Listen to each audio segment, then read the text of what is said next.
అందరికీ వందనాలు. దావీదు పాపం చేసినప్పటికీ దేవునికి ఇష్టానుసారుడైన మనుషుడు ఎలా అయ్యాడు? నెంబర్ 1, చేసిన తప్పును వెంటనే దేవుని దగ్గర ఒప్పుకున్నాడు.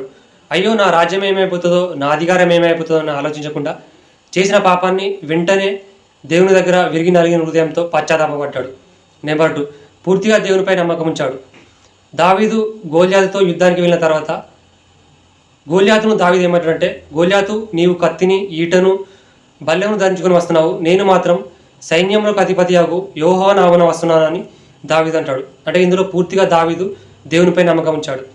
నెంబర్ 3, తన ఇష్టాన్ని కాకుండా పూర్తిగా దేవుని చిత్తానికి ప్రాధాన్యం ఇచ్చాడు. సో ఫైనల్గా దావీదు దేవుని ప్రేమించాడు, చేసిన తప్పుకు పశ్చాత్తాపపడ్డాడు, దేవుని చిత్తానికి లోపడ్డాడు. అందుకు దావీదు దేవునికి హృదయానుసారుడైన మనుషుడు అయ్యాడు. మనము కూడా దావీదులాగా దేవునికి హృదయానుసారుడైన మనుషులుగా జీవిద్దామా? సో దేవుడు మనందరికీ తోడై ఉండును గాక. ఆమేన్. Thank you.